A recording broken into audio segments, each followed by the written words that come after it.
कुछ भी है जीवन जगत में, जो कुछ भी है वो उसको धारण करने वाले 7 तत्व हैं। पहला है गो, गोभी, गो का ये बहुवचन है गोभी। तो पहला है गौ। कल इस पर विस्तार से थोड़ी चर्चा हुई कि गाय तो नष्ट हो गई, गाय तो लगभग समाप्त हो गई। अब गाय का पुनरुद्धार करना पड़ेगा।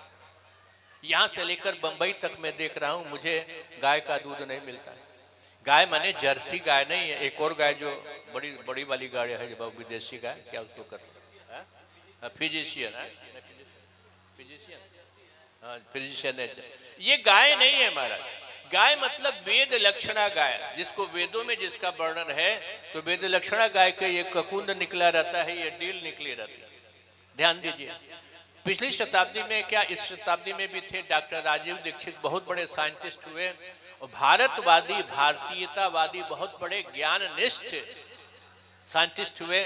उनको उनकी अकाल मृत्यु हुई, कैसे हुई क्या हुई अब इस पर विवाद का विषय इस समय नहीं है, लेकिन उन्होंने गोवंश पर, गो तत्व पर बड़ा गहन रिसर्च कराया। धार यूनिवर्सिटी में खुद भी वैज्ञानिक थे और 4 वर्षों तक उनके आग्रह, उनके निवेदन, उनके प्रयास के द्वारा धार यूनिवर्सिटी महाराष्ट्र में 4 वर्षों तक गाय पर, वहां पर जो गाय होती है महाराष्ट्र में सबसे प्रधान गीर गाय, जैसे अपने यहाँ सबसे प्रधान देशी गाय कौन है, साहिवाल है, धारपाकड़ इत्यादि है, तो वहां पर गिर गाय है। तो वह गिर गाय पर रिसर्च हुआ और गिर गाय पर अनुसंधान से आया कि 1 किलोग्राम 1 लीटर अगर देशी गिर गाय का दूध है तो उसमें कितना मिली लीटर जो है वह लिक्विड गोल्ड होता है, लिक्विड सोना होता है। गाय का दूध यूं ही पीला नहीं होता। अब मुझे इस समय भूल रहा है, कभी याद करके आपको बताऊंगा। ये सूर्य की रश्मियां 3 प्रकार की होती है। एक विशेष प्रकार की जो रश्मि होती है जो स्वर्ण को, सोने को धारण करती है।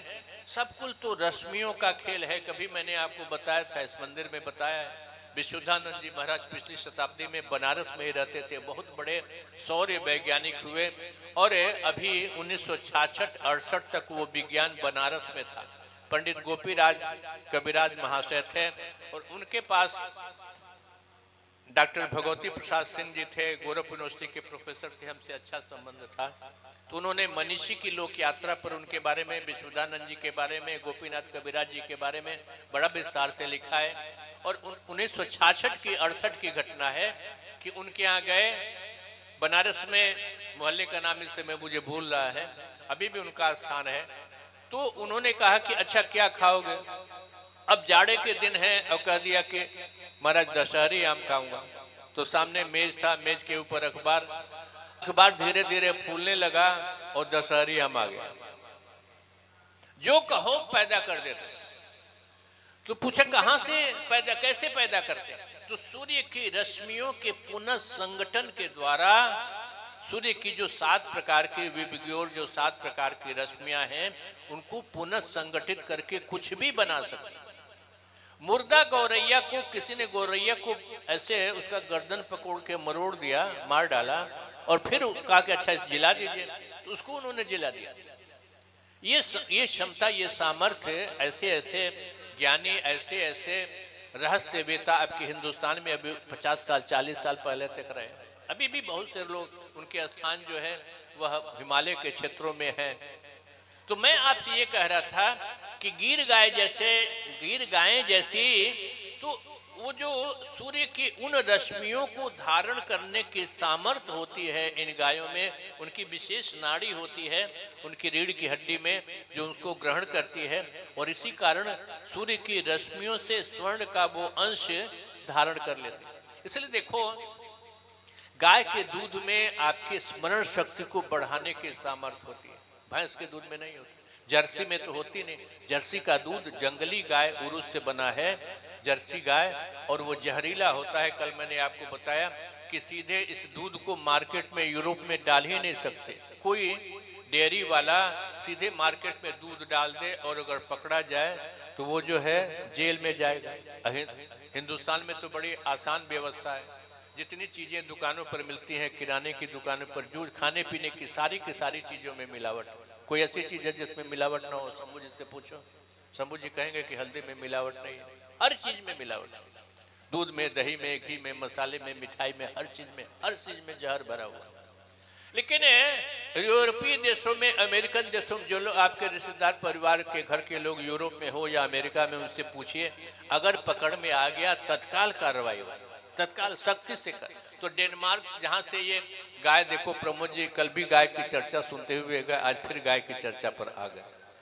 तो गाय का दूध डेनमार्क में या यूरोप के शहरों में अगर सीधे जर्सी गाय का दूध, सीधे अगर फिजिशियन गाय का दूध अगर डाल दिया गया तो तत्काल उनको जो है जेल की सजा होगी। ये घुटने जो पकड़ रहे हैं, ये जो कैंसर पकड़ रहा है, नर्वस सिस्टम के जो रोग हो रहे हैं, ये जो डिप्रेशन, अवसाद जैसे तमाम प्रकार के जो रोग हो रहे हैं, उसका एक बहुत बड़ा कारण ये जर्सी गाय का दूध है। ये जर्सी गाय का दूध जहर नहीं है।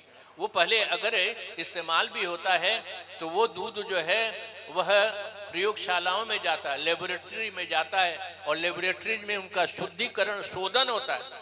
जैसे ऑयल रिफाइनरीज में जो कच्चा खनिज तेल होता है उसका शोधन करके पेट्रोल शुद्ध करके तब आके सप्लाई होता है, ऑर्डिनरी तेल तो नहीं आता है। तो वैसे ही वो दूध शुद्ध करके उसमें से जहर का अंश निकाल करके तब मार्केट में जाता है। हिंदुस्तान में तो कैसे जाता होगा आप सोच सकते हैं। हर गली में, हर दुकान पर, मिठाई की दुकानों पर, आपके घर में भी ग्वाला जो दूध दिया जाता है, सारा का सारा दूध वैसे ही होता है।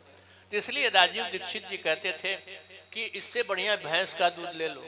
भैंस का दूध थोड़ा मादक होता है, मेद को, मांस को बढ़ाता है, बुद्धि को कम करता है, आपके स्फूर्ति को कम करेगा, निद्रा को, आलस्य को बढ़ाएगा। भैंस का दूध पी के मदमाता हो जाए। तो गाय के दूध में नहीं, गाय का दूध आपके भीतर ऋषित्व को पैदा करेगा, बोध को पैदा करेगा, संज्ञान की क्षमता को बढ़ाएगा, स्मृति को बढ़ाएगा, विवेक को बढ़ाएगा।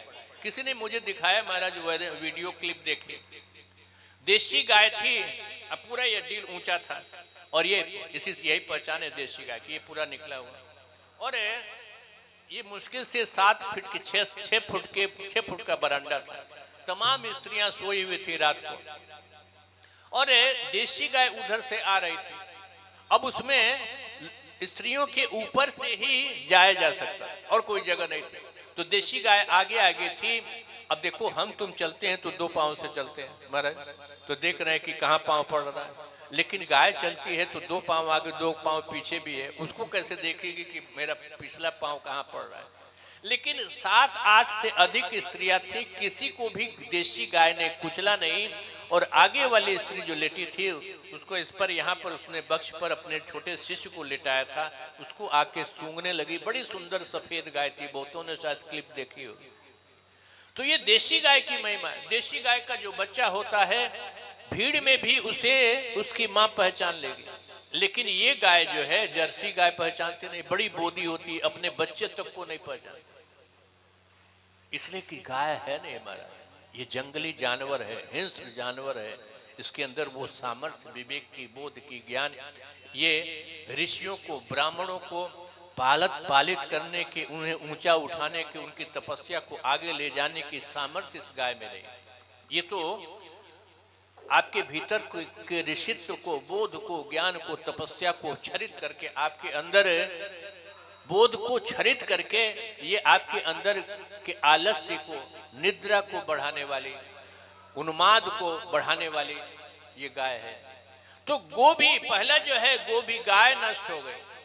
देखो कितना बड़ा, ज्यादा दूध, ज्यादा दूध, ज्यादा दूध के नाम पर जहर पियो। ये जर्सी गाय आई है किस लिए आई है? सारे हिंदुस्तान में ये पूरा पिछले 70-75 सालों में आजादी के बाद एक बहुत बड़ा अभियान चलाया गया है, मैं खोल के कहता हूं, अपने हिंदुस्तानी संस्कृति को नष्ट करने, समाप्त करने। हमको, आपको संपूर्ण रूप से जाग कर इसमें लगना पड़ेगा। केवल हमारे और राधा रंग जी जैसे थोड़े से लोग ही लगेंगे तो नहीं होगा, और आप खाली अपना घर परिवार, रिश्ते नाते, चुनाव और यही सब खेलेंगे जीवन भर, 75 साल, 70 साल, 60 साल की आयु तक, और यही खेल खेलते रहेंगे तो कुछ भी बचेगा नहीं। आपका घर नहीं बचेगा, आपका घर जलने वाला है प्रमोद जी, आपका घर परिवार सब कुछ नष्ट होने वाला। मैं घर घर, अपने घर, अब तो मेरा कोई घर नहीं, सन्यासी हो गया, लेकिन जो पूर्वाश्रम का घर है मैं देख रहा हूं वो जल रहा है, मैं देख रहा हूं आत्महत्याएं हो रही। जो लोग समझ रहे हैं समझ रहे हैं।